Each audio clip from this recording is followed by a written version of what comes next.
Dear students, आज हम लोग पढ़ने वाले हैं प्राइड एंड प्रेजुडिस, जो कि एक शानदार नॉवेल है, क्लासिकल नॉवेल है।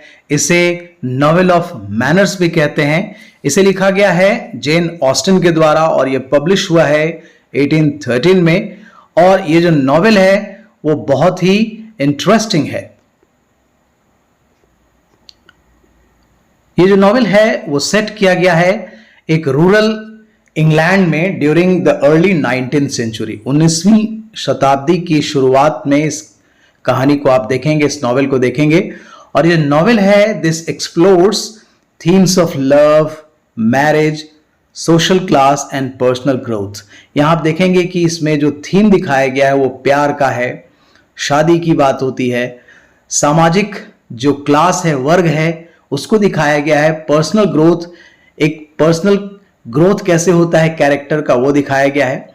It follows the story of Elizabeth Bennet, the second eldest daughter of the Bennett family, as she navigates the complexities of social expectations, romance and her own prejudices। तो यहां पे आप देखेंगे कि ये एक कहानी है बेनेट फैमिली की, जिसमें बेनेट फैमिली की जो दूसरी सबसे बड़ी बेटी है उसका नाम एलिजाबेथ बेनेट है।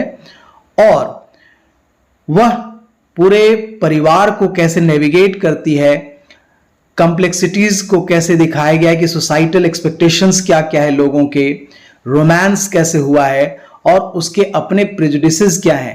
यानी पहले से किसी के प्रति एक धारणा बना लेना कि वो खराब ही व्यक्ति है, यह प्रेजुडिस कहलाता है। इसके बारे में ये पूरा नॉवेल है।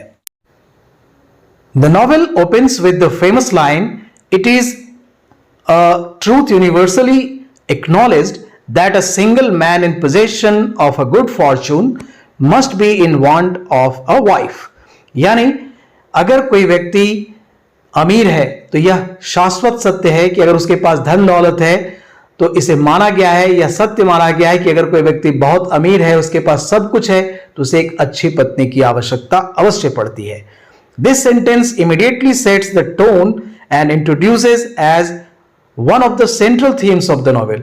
और ये जो टोन दिखाया गया है या इंट्रोड्यूस करता है इस नॉवेल का सेंट्रल थीम, जिसमें यह दिखाया गया है the pursuit of marriage and the social pressures associated with it. और कैसे दिखाया गया कि शादी की जरूरत क्या है, शादी का महत्व क्या है और सामाजिक दबाव कैसे इससे संबंधित है, इस नॉवेल की मदद से दिखाया गया है। और यह सेंटेंस इसका बहुत ही अच्छा उदाहरण है। The Bennet family consists of Mr. Bennet, a landowner, and his wife, Mrs. Bennet, who is determined to find suitable husbands for their 5 daughters, Jane, Elizabeth, Mary, Kitty and Lydia। तो mister Bennett जो हैं और Mrs Bennett, ये दोनों Bennett family के head हैं और इनकी 5 बेटियां हैं जिनका नाम जेन, एलिजाबेथ, मैरी, किटी और लीडिया है। और ये चाहते हैं कि इनके लिए सुटेबल हस्बैंड्स जितनी जल्दी हो सके मिल जाएं। तो इसके कारण ही आप समझ सकते हैं कि पूरा नॉवेल जो है वो मैरिज बेस्ड है। The arrival of Mister Bingley, a wealthy and amiable bachelor in the neighbourhood state of Netherfield Park, brings excitement and anticipation to the Bennet household. तभी क्या होता है कि उनके बगल में ही, नेबरहुड में ही एक स्टेट है जिसका नाम है नेदरफील्ड पार्क। वहां मिस्टर बिंगले एक बहुत ही अमीर आदमी है, वो आता है और इस परिवार में हलचल बढ़ जाती है, क्योंकि ऐसा व्यक्ति जो उनके किसी एक बेटी का एक अच्छा हस्बैंड हो सकता है, इसके लिए वो तैयारी करना शुरू कर देते हैं और ऐसी इच्छा रखते हैं कि किसी एक बेटी का विवाह उसके साथ हो जाए। So as the story unfolds, Elizabeth encounters mister Fitzwilliam Darcy. यहां पे इस कहानी की जो प्रोटैगनिस्ट है जिसका नाम एलिजाबेथ बेनेट है, वह मिलती है फिट्जविलियम डार्सी से। एक दूसरा बहुत ही धनी और प्राउड मैन है, who initially arouses her disdain. जैसे जब वो मिलती है तो एक तरह से एलिजाबेथ के मन में बहुत नफरत भर जाती है उसको देखकर, उसके घमंड को देखकर। The novel delves into the complex dynamics of their relationship. और यह जो नॉवेल है कैसे दिखाता है उनके जटिल रिश्तों को खराब होते हुए, उनका रिश्ता कैसे एक दूसरे के साथ बनने से पहले कैसे खराब हो रहा है उसमें थीम कैसे दिखाई पड़ता है, जैसा कि हमारा टाइटल ही है नॉवेल का, प्राइड एंड प्रेजुडिस।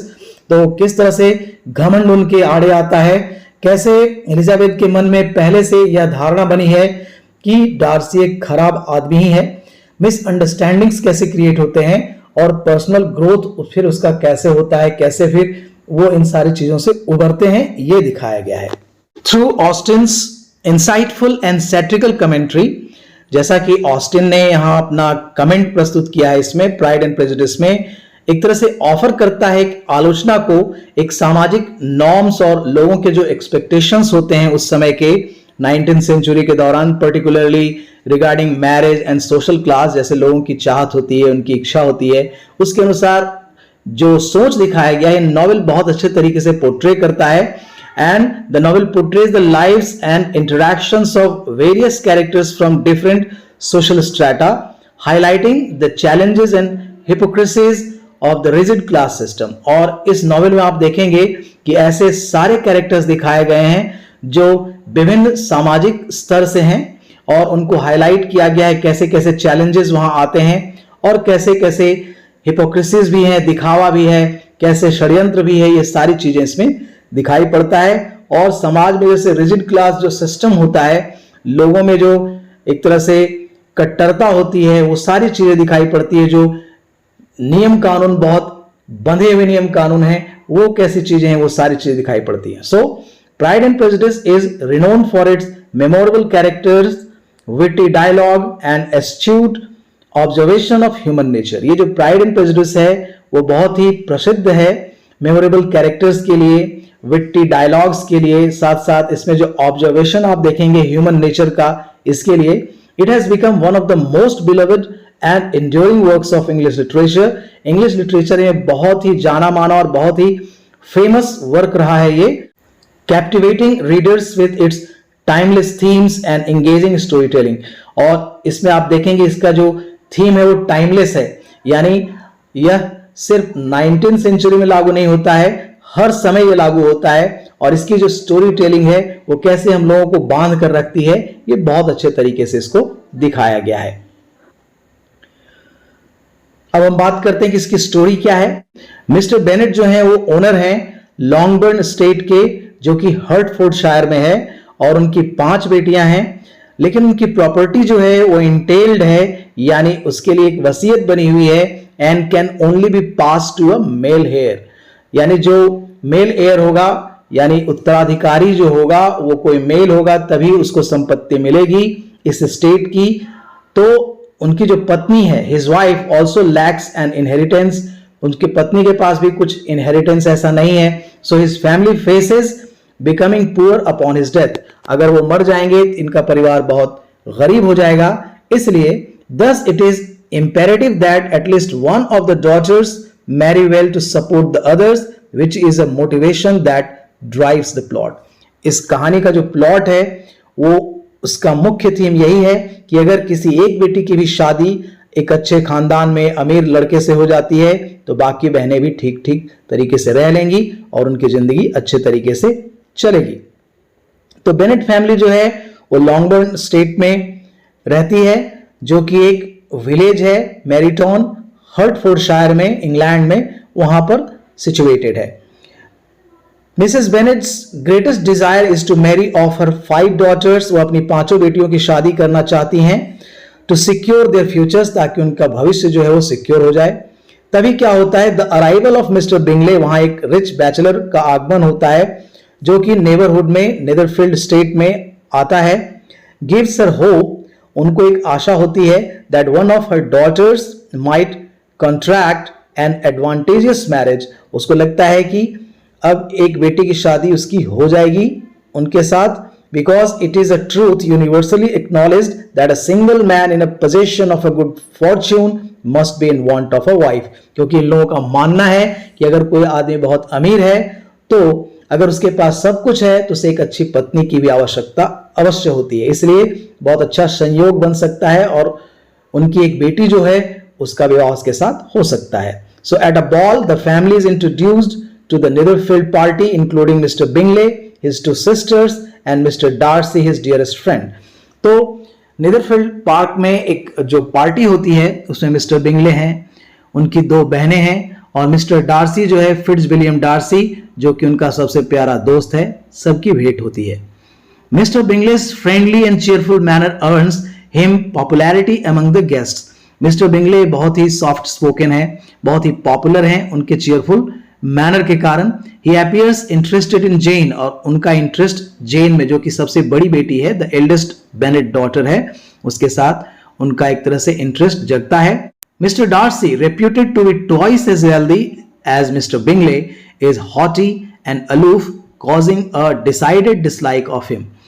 अब क्या है, मिस्टर डार्सी जो है, देखा जाए तो मिस्टर बिंगले से दोना अमीर था, लेकिन बहुत ही हॉटी था, जिद्दी था और अलग रहने वाला था, और एक तरह से लोगों के बीच में डिसलाइक पैदा करता है, लोग उसे पसंद नहीं करते हैं। Elizabeth encounters mister Fitzwilliam Darcy. Ball में एलिजाबेथ जो है उसकी भेंट फिट्जविलियम डार्सी से होती है, जो कि बिंगले से दुगना अमीर था, और वेल्दी एंड प्राउड मैन, थोड़ा जब वेल्दी था तो उसे घमंड भी था, who initially comes across as arrogant and disdainful. शुरू में वह बहुत ही घमंडी और नफरत करने वाला जैसा दिखाई पड़ता है।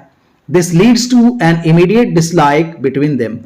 तो एलिजाबेथ उसको डिसलाइक करती है और डार्सी एलिजाबेथ को डिसलाइक करता है। So Elizabeth's prejudice against Darcy is reinforced by her acquaintance with mister Wickham, who shares a negative account of Darcy's character.